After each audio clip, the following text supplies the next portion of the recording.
Muito bom estar com vocês aqui hoje, pessoal, e trabalhando um assunto que é novo para a maior parte da gente, né? É uma coisa que, apesar de fazer parte das nossas preocupações, né? A gente vai ter que lidar aí com as questões legais. Porém, pessoal, eu sei, a gente sempre fala, faz parte do nosso discurso, que a gente precisa criar um ambiente saudável, um ambiente que estimule a produtividade das pessoas, que estimule o engajamento das pessoas. Isso faz parte da nossa missão do RH, claro que não do RH sozinho, mas com a parceria da liderança, da alta direção. O ambiente organizacional já faz parte das nossas preocupações, né? De ter esse ambiente saudável. E agora, o nosso objetivo aqui é ligar toda essa preocupação e todas as ações que nós já praticamos no RH, né? Como é que a gente pode intensificar essas ações, como é que a gente pode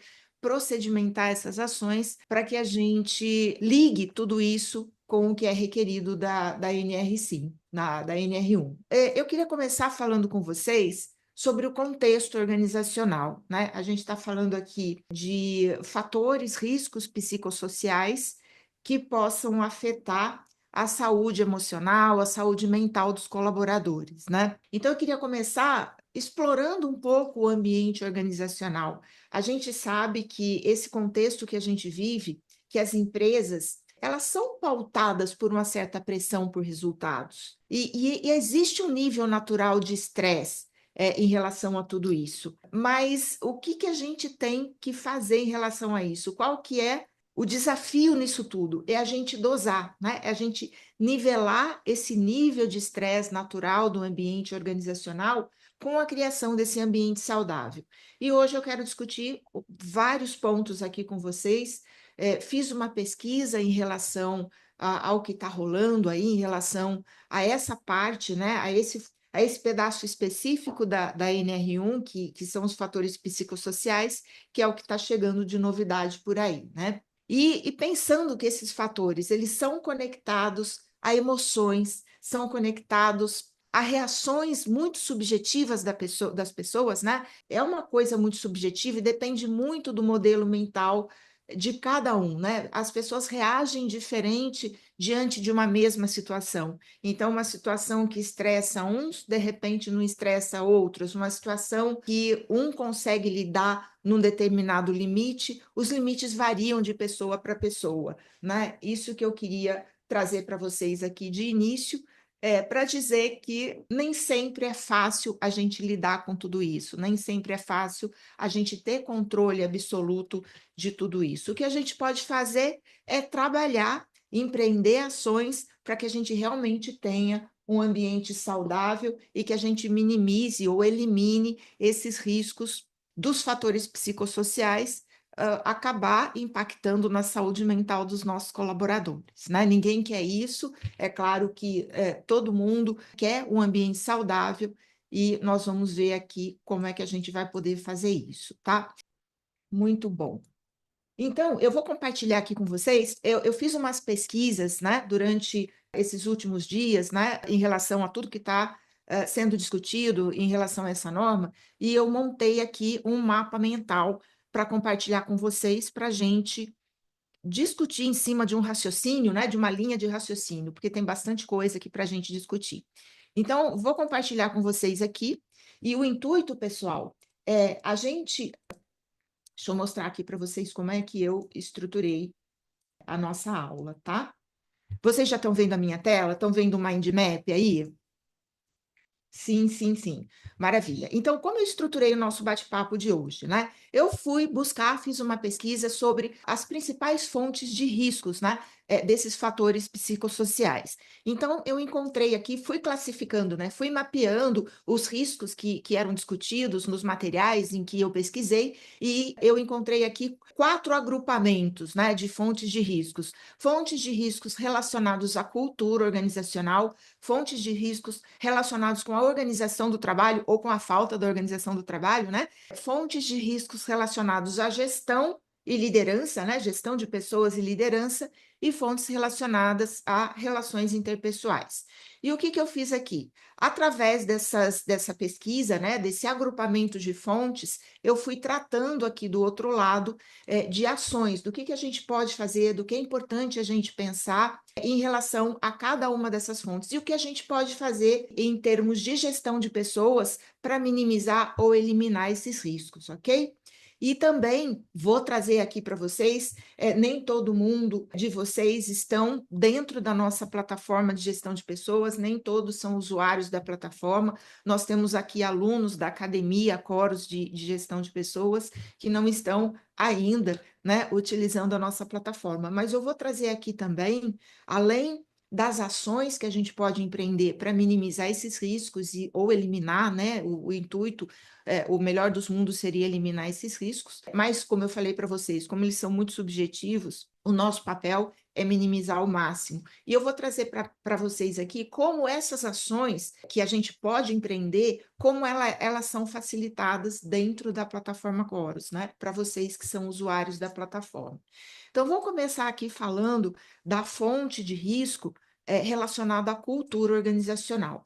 Então, o que que acontece? Quando a gente tem desalinhamento cultural entre colaboradores e empresa, isso é uma fonte de estresse, é uma fonte de conflito. Por quê? Quando a gente fala de cultura, a gente está falando de comportamento, a gente está falando de contexto, a gente está falando de relacionamento, a gente está falando do modo como as pessoas se comportam, né? Então, quando existe um desalinhamento cultural, um desalinhamento onde as pessoas têm características, traços de personalidade, um perfil, comportamentos que não batem com a cultura, isso causa problema para o RH. A gente sabe o quanto isso implica em consequências para nós, né? Quando uma pessoa está na empresa e de uma forma desalinhada. Então, isso é uma das fontes de conflitos, né? Conflito de princípios e valores. Então, a pessoa valoriza determinadas coisas que não são valorizadas pela empresa, ou o contrário, né, pessoal? As pessoas não valorizam aquilo que a empresa valoriza, então esse choque cultural são fontes de estresse. Então, como é que a gente pode trabalhar essas questões aí, né, relacionadas à cultura? Então, vou puxar um pouquinho para cá. O que que eu trouxe aqui para vocês, né? Vou fechar um pouquinho esse nível, depois eu entro nele. O que que a gente pode fazer para eliminar esses riscos, né? Ou para minimizar que essas coisas aconteçam, que esse desalinhamento aconteça.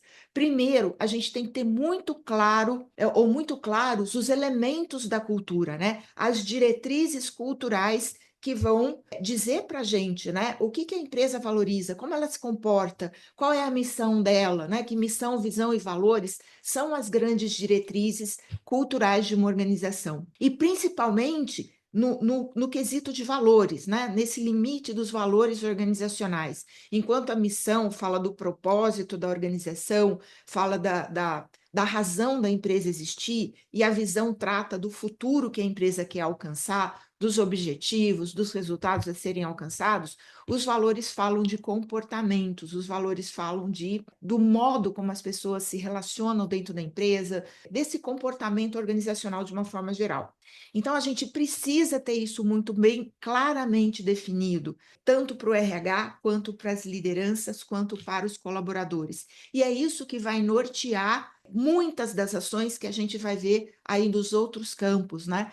Que são fontes de risco também. Então, se você tiver um manual da cultura, com tudo isso claramente definido, quando você tem os comportamentos alinhados aos princípios, à missão da empresa, aos valores da empresa, e comportamentos reais, tá, pessoal? Comportamentos que correspondem à realidade da empresa, porque a gente cansa de ver essa declaração de comportamento, de valores, que não são praticados, né? Que não são vivenciados pelas pessoas no dia a dia, porque às vezes a gente define isso num nível muito poético, num nível muito etéreo, no nível de coisas, de frases que a gente acha bonito, mas que na verdade é difícil traduzir isso para o dia a dia. Então, quanto mais isso tiver simples, claro e traduzidos para o dia a dia das pessoas, mais a gente vai conseguir trabalhar esse alinhamento cultural entre os colaboradores e a empresa para evitar que esses conflitos aconteçam e que isso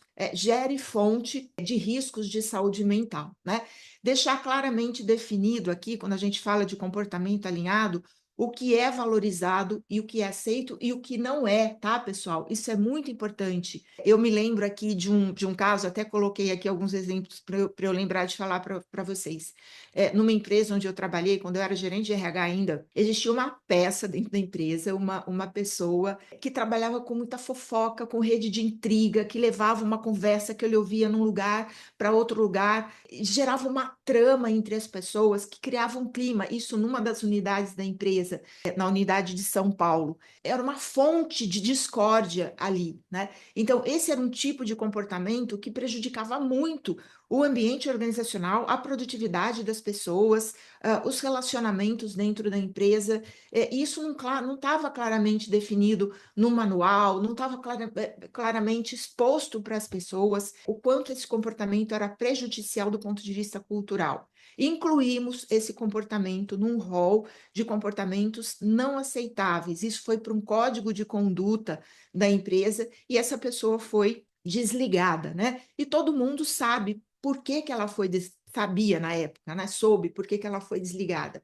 E foi unânime a concordância disso. Então, o quanto é importante que o que não é aceito pela organização que seja declarado nesses comportamentos também dentro do seu código de conduta, normas e procedimentos internos, né, que sejam claramente definidos e que isso seja objeto de treinamento.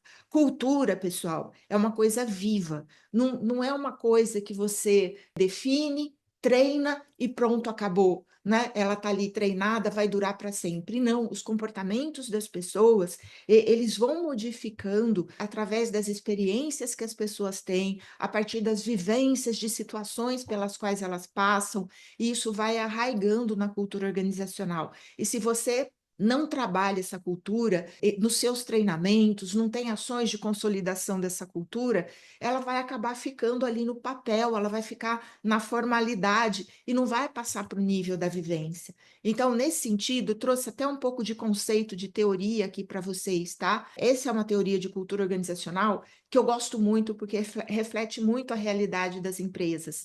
Quando a gente está falando de missão, visão, valores, de comportamentos declarados, né? O que é valorizado, o que não é, de um código formal de conduta, de normas escritas, tudo isso está no nível de artefato, que é a parte visível da cultura. Ali você tem a missão, visão, valores declarados, o layout da empresa. Se você tiver um dress code, ele vai fazer parte dessa parte visível da cultura, uma parte mais tangível, mais concreta, que você consegue identificar com mais facilidade.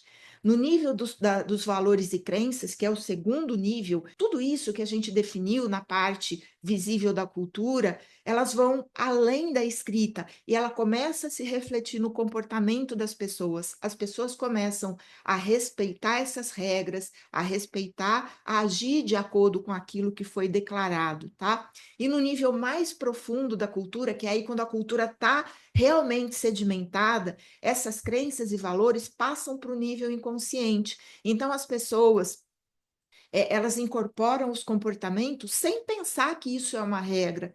Isso já entra num agir natural das pessoas dentro da organização. Então, prestem bastante atenção que essa é uma coisa muito importante. A questão cultural, ela está tendo sempre teve, né, pessoal, muito peso dentro da estratégia organizacional, dentro das tomadas de decisão, dentro do nível de engajamento das pessoas, e é um tema por demais importante e a gente precisa trabalhar não só tendo a parte visível, né, na parte dos artefatos, nesse nível cultural, mas trabalhar para trazer eles para o nível de valores e crenças e trabalhar isso para virar pressuposto básico, tá? E isso depende de muitas ações que vocês vão empreender no decorrer. Nós vamos falar um pouco mais para baixo, quando a gente falar dos fatores relacionados à gestão e liderança, o quanto que os gestores, as lideranças na empresa precisam estar imbuídos da cultura, porque eles são os principais disseminadores, tá? Nós vamos falar um pouquinho desse envolvimento da liderança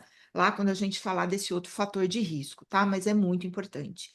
E outra coisa importante, a gente tem que trabalhar esses traços culturais desde o processo seletivo. Eu sei que isso é um discurso muito comum, né? Onde a gente tem que trabalhar no recrutamento e seleção com esse alinhamento cultural, mas muitas vezes isso está no discurso. Eu quero até que vocês comentem aqui comigo o quanto que às vezes a gente deixa passar essas questões de alinhamento cultural. Eu mesma já incorri várias vezes nesse erro, né, de não me atentar para traços importantes, trazer a pessoa para dentro da organização e, de repente, existir um choque, a pessoa não se adaptar à cultura, não se adaptar ao grupo. Quantas vezes eu já vi o próprio grupo, a própria equipe, não aceitar o membro e acabar resultando em desligamento? Vocês já passaram por essa experiência? Comenta aqui que eu quero ver se a gente está na mesma página, se vocês reconhecem tudo isso que eu estou falando dentro da realidade organizacional, tá? Muito bacana. Então, a gente precisa tentar, precisa colocar testes, precisa colocar técnicas de entrevistas que ajudem a gente a identificar esses traços culturais. Por quê? Quando a gente contrata uma pessoa com esse desalinhamento, vai ser fonte de conflito, vai ser fonte de estresse, vai ser uma fonte de fator de risco para a pessoa, né? É tanto para a pessoa que vem quanto para o grupo que está ali à volta, tá? Com relação a esse alinhamento de processo seletivo, eu trabalhei numa multinacional ainda, quando eu fui gerente de RH, tá, pessoal? E a gente tinha nessa empresa um processo seletivo, um programa de trainees muito bem estruturado e que atraía muitos candidatos. Por quê? Porque esse programa ele tinha uma estrutura muito bem definida de treinamento, de desenvolvimento desses trainees, a carreira, as trilhas de carreira muito bem definidas, e as pessoas, elas eram atraídas para isso porque você crescia muito rápido na carreira, você chegava a uma posição de liderança muito mais rápido do que você entrar numa empresa normal, né, dentro de um contexto normal. Então, ela atraía muitos candidatos e era uma coisa assim muito legal, né? E além dessa carreira bem estruturada, tinha um processo de treinamento, de onboarding que durava lá 30, 40 dias, onde a pessoa, através desse treinamento, ela aprendia muito mais do que nos 4 anos de faculdade. E normalmente essas pessoas que entravam para o programa de trainee estavam no penúltimo ou no último ano da faculdade, prestes a se formar.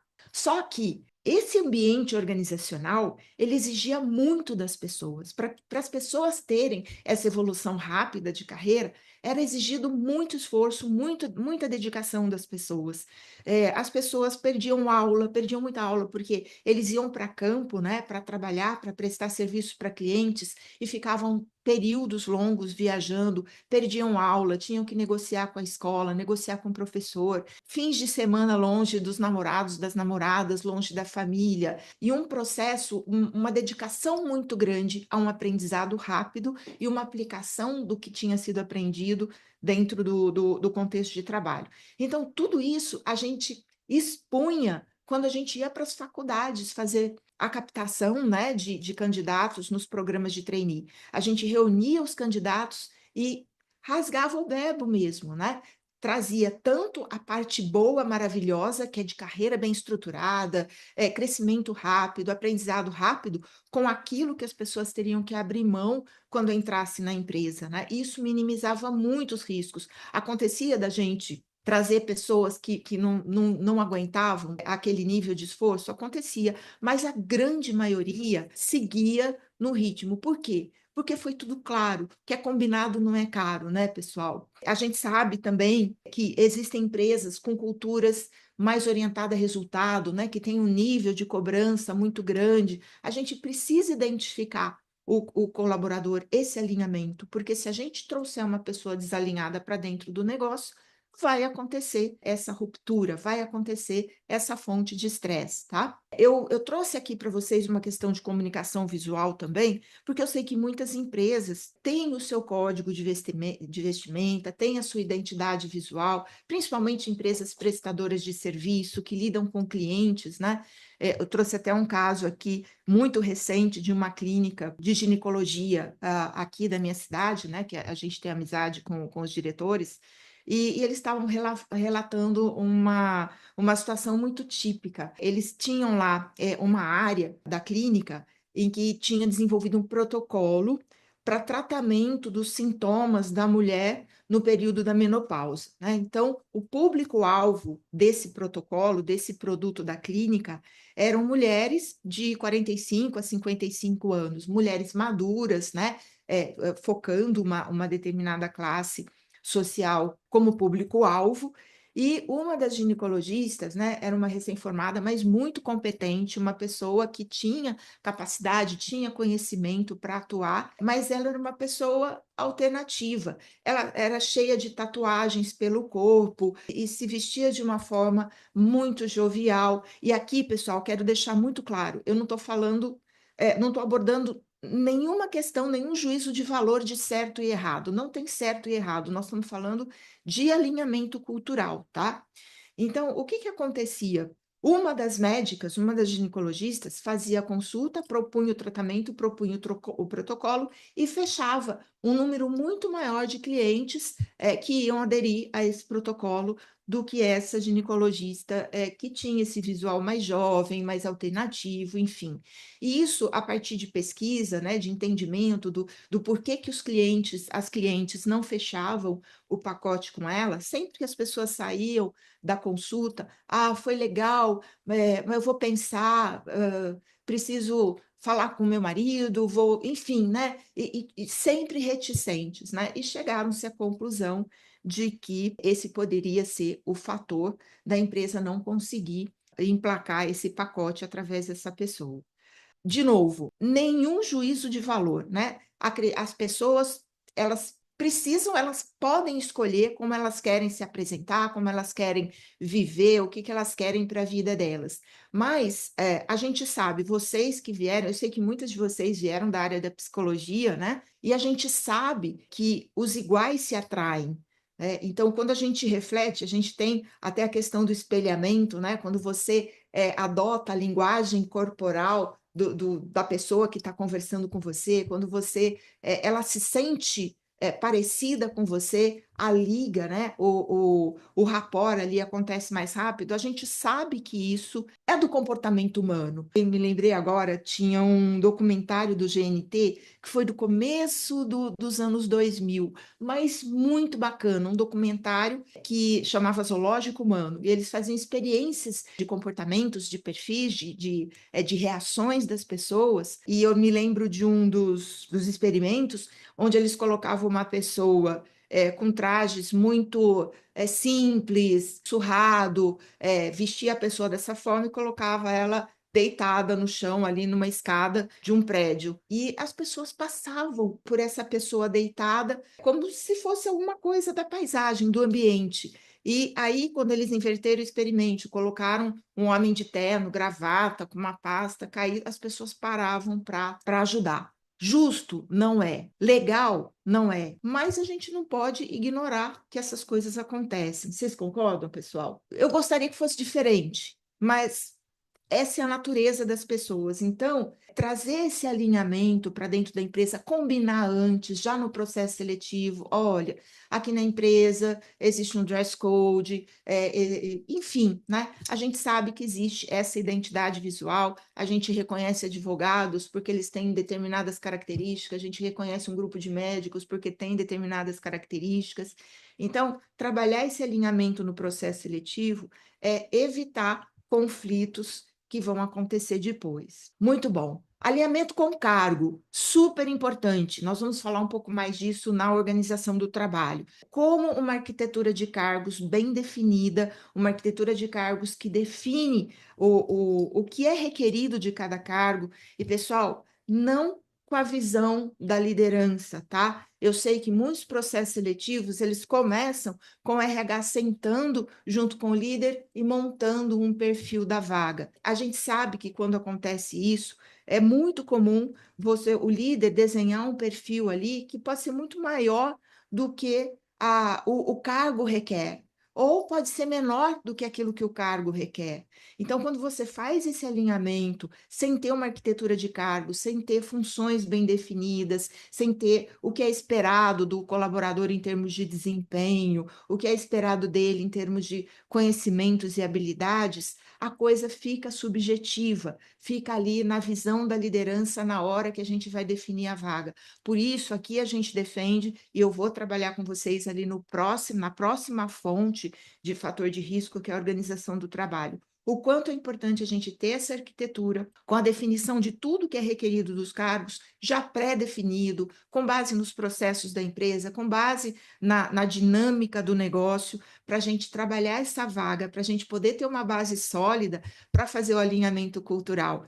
Concordam, pessoal? Nós precisamos dessa estrutura, e eu vou falar um pouco mais dela ali mais para frente, e também vou mostrar como é que a gente pode ter isso muito claramente definido aí na plataforma Chorus, como a gente pode ajudar vocês nesse sentido, tá? Então, com esses cuidados, a gente evita de gerar falsas expectativas, promessas que não vão ser cumpridas durante o processo seletivo, e com isso a gente minimiza muito, né? Não digo eliminar, porque comportamento humano é uma coisa complexa, né, pessoal? Mas a gente minimiza muito os fatores de riscos que a gente levantou aqui, que são relacionados à cultura.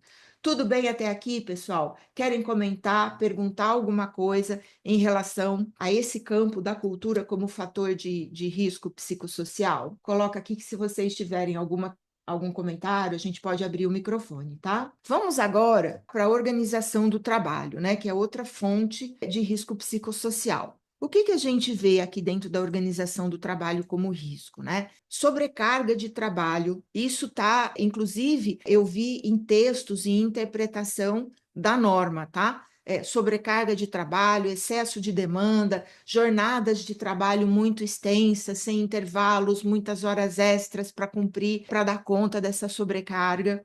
Subcarga também, e normalmente, pessoal, quando a gente não tem o trabalho bem organizado, a gente tem pessoas sobrecarregadas e tem pessoas ociosas. O trabalho mal dividido, ele causa essas discrepâncias mesmo, tá? E com essa falta de organização do trabalho, as pessoas que são subutilizadas, têm uma subcarga, as tarefas não estão de acordo com aquilo que a pessoa pode dar, com o que ela tem capacidade de dar. Isso é fonte de estresse, é fonte de fator de risco psicossocial. Falta de clareza, até onde vão minhas funções e minhas responsabilidades. Quando eu não sei quais são as minhas funções, as minhas responsabilidades, as pessoas não têm isso muito claro, eu não sei qual é o limite do meu cargo, qual é o limite do cargo que vem na sequência da minha carreira. Muitas vezes a gente nem sabe qual cargo vem na sequência da nossa carreira, quando a pessoa não tem tudo isso muito bem estruturado. Falta clareza de regras, de critérios de evolução na carreira. Por que umas pessoas são promovidas e outras não? Por que umas ganham X e outras Y? Por que umas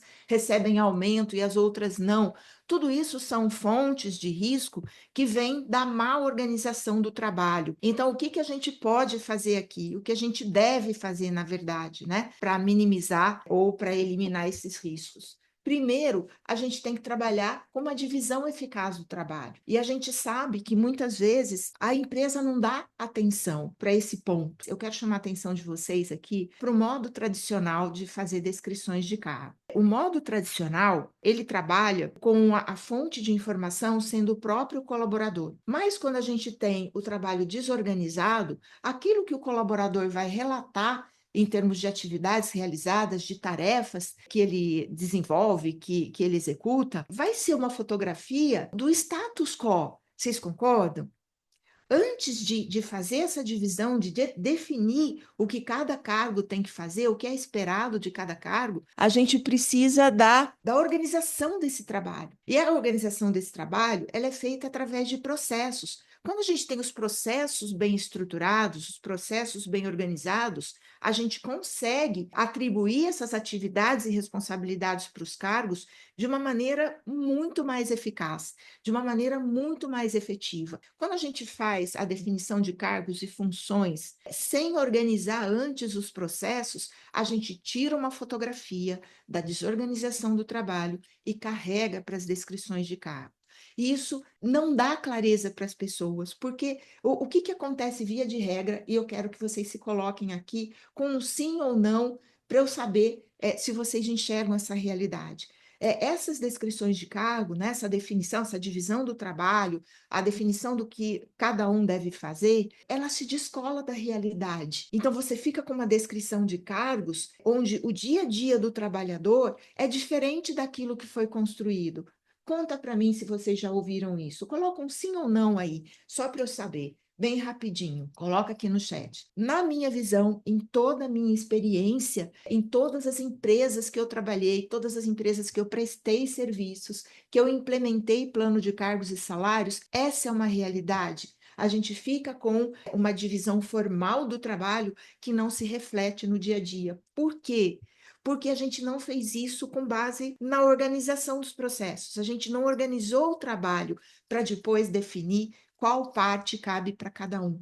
E com relação a isso, eu quero trazer para vocês essa questão, né, de você organizar os processos de trabalho. Eu sei que tem pessoas aí entre vocês que já estão trabalhando essa organização com base em processos, e isso dá uma tranquilidade para a gente muito grande, pessoal, porque os processos nos dão respostas para que esse trabalho fique muito claro para cada colaborador. Então, aqui, através dessa divisão, a gente dá clareza das funções e responsabilidades de cada um, a gente dá clareza do desempenho esperado de cada colaborador, dos conhecimentos e habilidades requeridos que eles precisam desenvolver, e com isso tudo claro, as pessoas sabem que isso é requerido do cargo, que elas vão ser avaliadas por isso. A avaliação de desempenho é outra fonte de risco, né? De fator psicossocial. Quando a pessoa é avaliada em alguma coisa que ela não entende, em alguma coisa que não faz parte do dia a dia dela, que ela não vai saber nem o que fazer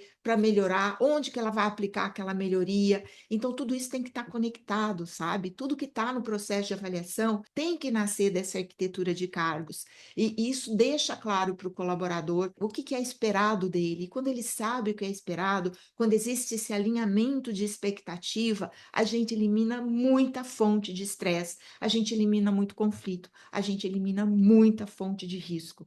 E tudo isso, além de estar nessa arquitetura de cargos, essa definição muito bem embasada nos processos, na realidade de cada área, a gente precisa comunicar para as pessoas. As pessoas precisam ter acesso a essa informação. Porque quando você tem uma gestão clara, transparente, onde cada um sabe onde pisa, sabe as regras do jogo, sabe o que é esperado, né? Quais são as expectativas, as pessoas se relacionam melhor, elas sentem mais segurança no ambiente de trabalho, e isso elimina muita fonte de conflito e de estresse. Eu vou entrar aqui agora para os usuários da plataforma Chorus. Para quem não tem a plataforma ainda, pessoal, usa o exemplo que a gente vai dar para você trabalhar aí na sua empresa, né? Então, quando a gente fala de arquitetura de cargos, né, com base em processos, outra coisa que eu não falei aqui, que eu preciso complementar, é que essa arquitetura com base em processos, ela tem que ser realizada com a participação efetiva das lideranças, porque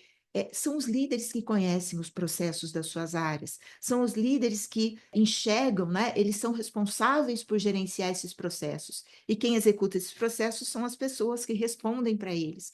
Então, quando a gente monta uma arquitetura de cargos sem a participação efetiva dos líderes, com certeza o dia a dia daquela área não vai estar refletida nessa arquitetura. Por isso que eles têm que participar ativamente, e eles têm que definir qual é a melhor organização do processo e qual é a melhor divisão do trabalho. Porque lá, quando a gente vier a falar aqui do fator de risco de gestão e liderança, é o líder que vai gerenciar se as pessoas estão executando as funções, se elas estão tendo o desempenho esperado, se elas têm os conhecimentos e habilidades requeridos, se elas precisam se desenvolver, em que elas precisam desenvolver. Por isso que ele tem que ser o protagonista dessa arquitetura. Então, quando a gente vem aqui para a plataforma, vocês aí, a gente tem uma área onde a gente vai montar a estrutura da empresa, com todas as áreas, com todos os cargos, e dentro aqui de cada área, nós vamos definir o que é esperado de cada cargo.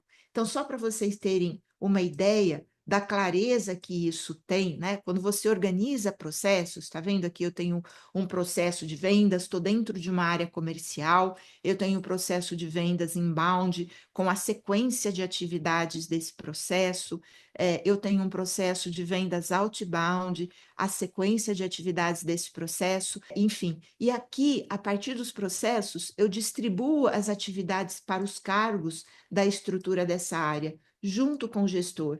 E nessa distribuição, eu consigo ver se existe sobrecarga de um cargo, se um cargo está atolado de atividades e responsabilidades, o outro está esvaziado. Eu consigo dividir, comparar um cargo com o outro. Eu consigo definir o degrau entre um cargo e outro na estrutura, para eu definir depois as trilhas de carreira, para dar clareza para o colaborador o que é esperado dele no cargo atual e o que ele tem que desenvolver, o que ele vai ter que assumir de novas responsabilidades por o cargo subsequente na carreira. Isso dá tranquilidade para o colaborador, vocês concordam?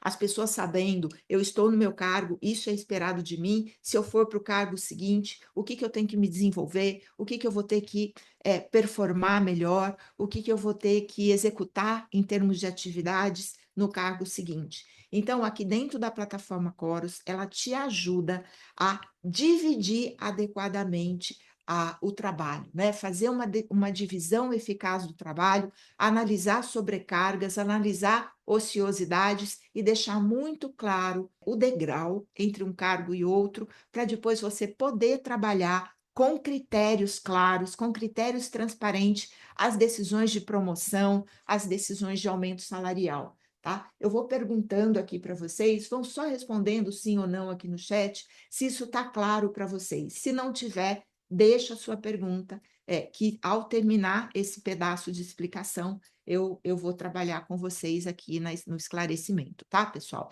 Então, aqui dentro da plataforma, é assim que a gente orienta vocês a fazerem. Então, aqui nessa matriz, a gente distribui as atividades e responsabilidades dos cargos, os requisitos de acesso. Nesta matriz aqui, a gente vai definir os indicadores de desempenho dos processos da área. E aqui, dependendo da parte que cabe para cada colaborador, para cada cargo, né, a gente vai definir se o cargo vai ser avaliado por esse indicador.